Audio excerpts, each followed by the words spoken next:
한국에서 들려온 소식 때문에 사실 한국 사람이라면은 모두 다 가슴 아파하면서 요 며칠을 보내고 있으리라고 생각을 합니다. 제가 오늘 아침에 보니까 생존자 소식은 아직 없고 시신만 더 많이 이렇게 수습했다고, 그리고 배 안으로 진입은 했다고 그렇게 나오고 있더라고요. 이런 큰 일을 당하면서 아마 우리들에게 생기는 몇 가지 감정이 있습니다. 첫 번째로는 저는 슬픔이 우리에게 느껴진다 생각을 합니다. 근데 이러한 슬픔은 사실 함께 나누고 또 위로하고 하면서 우리가 치유해 나가야 되고요. 슬픔이 좀 크다 보면은 분노하는 마음이 생깁니다. 화가 솟구쳐 갑니다. 도대체 왜 이런 일이 일어나는 걸까 하면서 우리는 정말 그 마음을 걷잡을 수 없게 되죠. 근데 이 분노나 슬픔은 시간이 좀 지나면서, 그리고 좀 잘 다스리면서 우리가 해결해 나갈 수가 있습니다. 근데 이 분노가 커지다 보면은 우리는 책임자를 찾게 됩니다. 원인이 뭘까? 그리고 누가 책임져야 하는가 하는 문제를 논하게 되는데, 정말 우리가 가장 슬퍼해야 될 문제는 바로 그거 같습니다. 무책임한 사람들만 많이 등장했다. 선장도 그렇고 그 배의 승무원들도 그렇고, 그러다 보니까 정보가 부족했고 힘없는, 어찌 보면은 지시에 잘 따르는 순종형의 사람들이 더 사지로 내몰린 그런 사건을 우리는 보면서 힘 있는 자들에 대한 그런 분노를 어떤 책임지라는 식으로 쏟아낼 수밖에 없는 그런 상황이 되는 것 같습니다. 그래서 어떤 사람은 바로 그 세월호의 그 사건이 바로 우리 대한민국 현실을 말해주는 것 같다고. 침몰하는 것은 분명한데 그 침몰하고 있는 상황에서 책임지는 사람이 없다 하는 말을 하는 것도 들어봤습니다. 실제로 어떤 책임을 지고 어떤 포지션을 갖는다는 것은 굉장히 중요한 일입니다. 왜 그런가 하니 그 자리에 쓴다는 것은 그만큼 영향력을 갖는다는 것이고, 그리고 그것은 롤 모델로서의 역할이 주어졌다는 것을 의미합니다. 조금 이 생각이 좀 부족한 듯한 그런 연예인들 중에는 그렇게 말하는 사람도 있었죠. 나는 그냥 내 인생 내가 즐거워서 노래하면서 사는 것이지 내가 청소년들에게 어떤 롤 모델이라고 나는 생각하지 않는다. 그러나 그것은 대단히 잘못된 생각입니다. 누구든지 남들에게 영향을 미칠 수 있는 위치에 서는 사람은 바로 그 자체가 롤 모델로서의 책임이 주어진 것입니다. 우리 대한민국의 그 현실 속에서 우리가 가장 가슴 아파해야 될 부분은 롤 모델이 되어져야 될 그러한 위치에 있는, 영향력을 가지고 있는 사람들이 좋은 롤 모델로서의 역할을 하지 못하고 있다라는 사실입니다. 이번에도 그 선주 측의 책임자가 쓰러져서 병원으로 실려가는 것을 두고 미국의 신문에서는 그것도 지적했다고 합니다. 한국 사람들은 저런 모습에 익숙할 거라고. 어떤 재벌들이 무슨 문제가 생겨서 조사를 받거나 하면은 전부 다 쓰러지고 아파서 병원에 가고 마스크 쓰고 나와서 재판받다가 보석으로 다 풀려나고,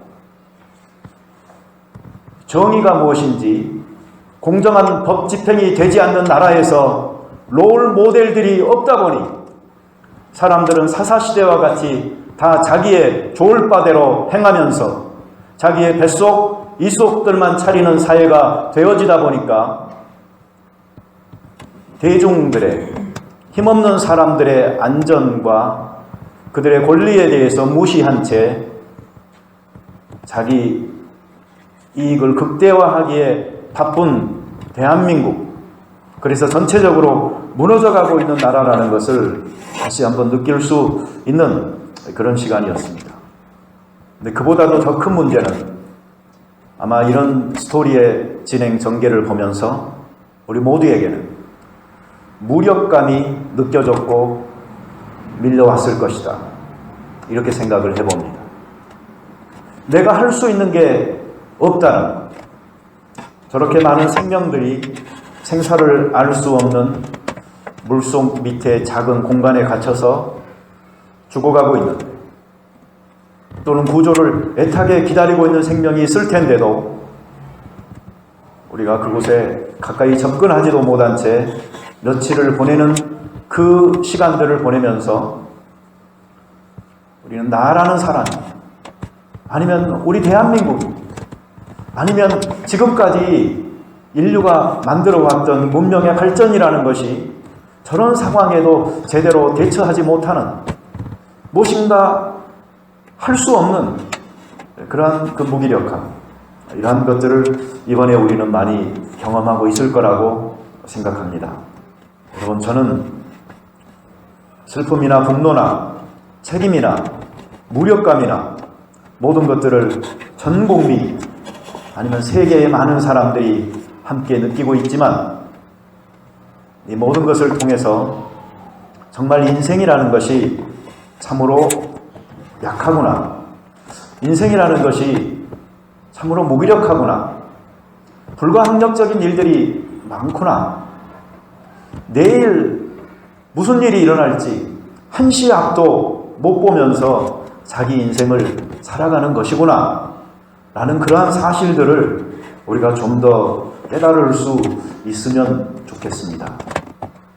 그 관련된 많은 가족들 속에는 예수 믿는 사람들도 있고 예수 믿지 않는 사람들도 있을 것입니다. 그런데 제가 어디를 봐도 예수 믿는 사람의 목소리가 한 줄도 들리지 않았다는 것은 정말로 슬픈 일입니다. 모두 다 내 자식, 내 가족의 생명에 대한 안타까움과 슬픔으로만 탄식을 하고 있을 뿐, 이미 시신을 수습한 사람들조차도 세월이 지나면서 거기에서 헤어나지 못한 채 예수 안에서의 희망을 어느 누구도 이야기하지 않는다는 것은 참으로 슬픈 이야기였습니다. 그리고 그것은 이미 믿고 있는 우리들 모두도 혹시 부활신앙이라는 것을 단지 관념 속에서만 간직하고 있을 뿐, 실제 우리의 생활에는 전혀 영향을 미치지 못한 채 살고 있는, 이 땅에만 집착하여 처박혀 있는 그런 사람들은 아닌가 하는 생각을 저는 해보게 됐습니다. 여러분, 신앙은 두 가지의 역할을 합니다. 이 세상을 사는 사람들에게 소망, 꿈, 위로를 줍니다. 그리고 신앙은 또한 이 세상만이 아니고 바로 다가올 세상의 희망을 이야기하고 약속하고 하는 것입니다. 그런데 어떤 사람들은 한 가지만 붙들고 살아갑니다. 즉, 이 세상에서의 신앙의 효용성, 그 용도에 대하여서 만족해야 하고 그것을 잘 사용하면서 자기 삶을 성공적으로 즐겁게 잘 살려고 노력합니다. 그러나 만약 거기에서 끝나버린다면 신앙은 이 세상에서 필요한 것이 되고 맙니다. 그러나 신앙은 이 세상에서보다는 바로 저 세상에서, 그리고 저 나라를 위해서 필요한 것이 신앙입니다. 그래서 참으로 믿음을 가지고 있는 자들은 저 나라의 소망 때문에 이 세상에서 고통당하기를 두려워하지 않았고 피하지 않았습니다. 이 세상에서의 안락한 삶을 다 포기한다 할지라도 바로 저 건너편의 세상에서의 하나님께서 주실 상급을 바라보면서 살아갔던 것입니다. 그래서 우리는 한 번쯤 신앙을 내가 이 세상의 행복과 번영 이것을 위해서 너무 집착적으로 가지고 있는 것은 아닌지 한 번쯤 돌아볼 필요가 있습니다. 어떤 사람들은 부활절만 되면은 기뻐하는 사람이 있고요. 어떤 사람은 부활절만 되면은 신앙적으로 근심을 하는 사람이 있습니다. 왜 그런가 하니 부활이 잘 안 믿겨져요. 부활이 가슴에 와닿지가 않아요. 그런데도 예배에서는 부활을 노래하고 부활을 찬양하니 자기 마음하고 좀 먼 것을 느낄 때가 있습니다. 그러나 여러분들도 제자들과 그렇게 다르지 않다는 것을 아십니까? 성경에 보면은 제자들이 예수님의 부활을 전혀 믿거나 기대하지 않았어요. 예수님께서는 인자가 고통을 받고 십자가에 죽음을 당하고 그리고 제3일 만에 다시 살아날 것이라고 수차례나 말씀을 하셨지만 제자들 그 어떤 누구도 예수님이 실제로 부활할 것이라고 기대하고 있거나 그것을 믿고 준비하고 있지 않았어요. 예수님에게 나 살아날 거다라고 말을 직접 들은 제자들조차도 예수님의 부활을 전혀 기대하고 있지 않았어요. 여인들도 그 새벽 미명에 무덤으로 갔는데 부활하신 주님을 위해서 외투라도 하나 준비해서 가는 게 아니었어요. 죽은 시체에 바르기 위한 향품을 가지고 갔던 겁니다. 그 여인이 놀래가지고 예수님이 없다고, 시체가 없어졌다라고 이야기했을 때 제자들은 이게 무슨 소리야? 허탄한 듯이 들려가지고 그것을 믿지도 않았습니다. 근데 그나마 베드로하고 요한이 그래도 무덤으로 뛰어가서 예수님이 사라진 것만 확인했을 뿐이었습니다. 근데 그 후에도 그들은 결국 고향을 돌아가서 자기 옛날 생업을 찾아서 살아가는 그런 무기력한 사람으로 나타나고 있습니다. 다시 말하면 예수님께서 직접 그들에게 보이시며 내가 살아났노라고 내 손과 발을 만져보라고 그리고 성경을 풀어서 이것이 이렇게 돼야지 맞는 것이라고 가르치시고 이야기하심으로 그들이 그 부활을 확신하게 되어졌던 것입니다. 그러니까 부활은 그렇게 믿기 어려웠던 사실이었던 것입니다. 그러니까 혹시 여러분들 속에서 부활에 대한 그런 불확실성이 좀 있다 할지라도요, 그렇게 크게 동요하지 마세요. 내가 전혀 믿음의 어떤 그 싹을 틔우기 어려운 너무나 이성적인 그런 사람 아닌가라고 생각하지 마세요. 성경에 보면 도마 같은 사람도 있었어요. 내가 직접 그 예수님의 못 박힌 그 손과 발을 만져보지 않고서는 나는 믿을 수 없다 라고 말했던 그조차도 예수님이 직접 나타나셔서 만져보라고 말씀을 하자 나의 주 하나님이라고 고백하는 것을 보게 됩니다. 저는 이 24장의 여러 가지 이야기들을 통하여서 가장 인상 깊게 내가 발견하고 강조하고 싶은 부분이 있다면은 여기에 여러 가지 기사들이 나오는데요. 한번 생각해 보세요. 엠마오 도상으로 가는 두 제자. 이 사람들은 12제자 중에 그 두 제자는 아니었습니다. 근데 그들에게 나타나신 예수님께서 하신 일이 성경을 풀어주신 것이었습니다. 그러면서 예루살렘에서 되어진 이 모든 일들이 결국 성경에서 예언된 일이고 그리고 그 예언된 대로 그분께서 살아나셔야지 된다라는 것을 확신시켜 줬습니다. 그리고 그 여인들에게도요, 예수님께서는 그 성경의 말씀을 선지자들과 모세가 한 말씀에 기초하여서 그렇게 고난을 통하여서 영광을 받아야 된다라는 사실을 다시 한번 깨우쳐 줬습니다. 그리고 11명의 제자들이 있는 그 자리에도 예수님께서 다시 나타나셔서 하나님의 말씀, 그 성경을 그들이 깨달을 수 있도록 설명해 주셨습니다. 즉 부활에 대한 신앙은 하나님의 말씀에 기초하여서 분명한 깨달음을 가질 때에 우리에게 확신적으로 다가올 수 있는 믿음이다 라는 사실, 저는 짧은, 그렇지만 어찌 보면 짧지만은 않은 목회의 세월들을 보내오면서 여러 가지 방법들을 시도를 안 해봤겠습니까? 해봤겠죠. 근데 저의 지금 현재의 결론은 뭐냐면, 역시 교회는 하나님의 말씀이다. 하나님의 말씀을 중심으로 이것을 가르치고 배우고 확신하는 가운데, 그리고 이것을 전하는 가운데 교회는 든든하게 서가는 것이다 라는 생각이 점점 더 굳어가고 있습니다. 왜 그런가 하니 오늘 여기 부활하신 예수님조차도 그 제자들과 끊임없이 소통하고 있는 것이 무엇인가 하니 바로 하나님의 말씀인 것입니다. 그리고 이 말씀을 설명하면서 내가 부활했다고 이야기하고 계시는 것입니다. 우리가 교동문으로 읽은 그 부분이 있었죠. 근데 그 뒤에 보면은 부활절 교동문이라고 그래서 그 남박 2가 있어요. 근데 그 남박 2를 한번 같이 보시겠습니다.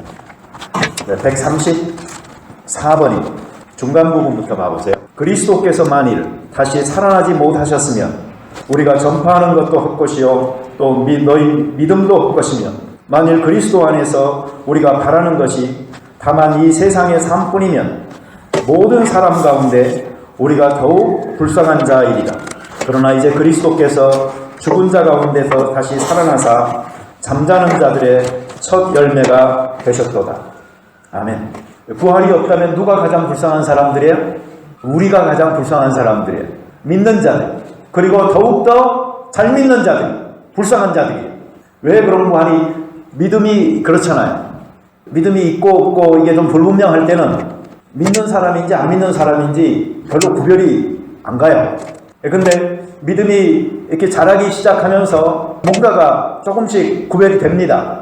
시간을 사용하는 것도 그렇고 언행이 달라집니다. 그리고 뭐 욕심부리거나 하는 것도요, 점점 더 바뀌게 돼요. 근데 그 모든 과정을 그냥 쉽게 설명을 한다면은 이 세상의 것들에 대한 집착을 점점 더 떠나고 벗어나서 오히려 하늘의 가치를 붙들고 살려고 한다라는 것입니다. 그런데 부활이 없고 천국이 없다면 그렇게 자기 신앙의 삶을 건축해가고, 그리고 정말 더더욱더 믿음의 삶을 살려고 했던 사람들이 가장 불쌍할 수밖에 없는 것입니다. 이 세상에서는 성경이 말하고 있듯이 오히려 이 세상의 자식들이 더욱더 지혜로울 수 있습니다. 그리고 이 세상에서는 더 악한 자들이 더 형통하고 더 악한 자들이 장수할 수가 있는 것입니다. 그러나 이 세상으로 끝이 아니고 바로 저 세상이 있다는, 그리고 한 번의 생애가 마치고 나면 하나님의 심판이 있다는, 우리의 시간과 하나님의 시간은 다르다는, 우리의 계산과 하나님의 계산은 다르다는,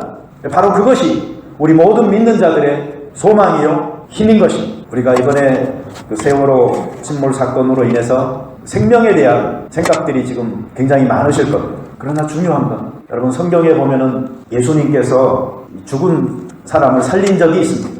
나사로, 예수님의 친구라고 불렸던 그 나사로, 무덤에서 나오라라, 풀어 그를 다니게 하라라 말함으로 그가 다시 살아났습니다. 근데 그 다시 살아난 나사로가 다시 죽은 건, 예수님께서 십자가에 달려 돌아가시고 성소의 휘장이 찢기고 온 하늘이 어두워지며 천둥 번개가 치던 그 순간에, 생명의 주가 죽어가는 그 순간에 이것이 바로 하나님의 아들이 죽는 역사적 사건이라는 것을 증명이라도 하듯이 무덤의 문들이 열리고 죽은 자들이 살아나는 일들이 있었습니다. 그런데 그 사람들도 다 죽은 것입니다. 결국 이 세상에서의 생명은 우리가 이대로 유지가 되든 아니면 죽었다가 다시 살아나서 연명이 되든 다시 죽게 되어 있는 것이 인생인 것입니다. 그러니 이 세상에서의 생명, 그 삶에 대한 집착보다는 바로 하나님 나라에 대한 사모함, 그리고 그 생명에 대한 축복을 더욱더 즐거워하고 기다리는 우리가 되어질 때에 바로 믿음이 정말 힘있는 믿음이 되리라고 믿습니다. 여기 제자들 보면은 예수님의 부활이 확실하다라고 느끼고 예수님이 승천하신 다음에 큰 기쁨으로 성전에 모여서 하나님을 찬양했다, 그렇게 이야기합니다. 그리고 그들은 무엇을 기다렸을까요? 바로 성령님을 기다렸습니다. 하늘의 그 능력으로 덧입힐 때까지 이곳을 떠나지 말아라 하는 말씀을 마지막으로 들었기 때문에 바로 그곳에서 성령의 능력을 사모하면서 기다리고 있었던 것입니다. 바로 이 마지막 부분이 우리가 이 세상에서 힘쓰면서 살아가야 될 삶입니다. 이 세상에서는 우리가 고난과 슬픔, 아픔을 그리고 죽음을 경험할 수밖에 없는 존재이지만 그러나 하늘나라의 영원한 생명을 주신 하나님 앞에 감사하면서 그분을 찬양하고 성령의 능력을 힘입어 생명의 이 복음을 널리 전하고자 하는 사명감으로 충실한 그런 부활절이 되어야 되겠습니다. 우리 같이 기도드리겠습니다. 자비로운 주님 감사합니다. 오늘 부활절입니다. 정말 축하해야 되는 날인데 우리의 마음을 짓누르는 슬픈 소식들 때문에 온전히 그렇게 하지 못합니다.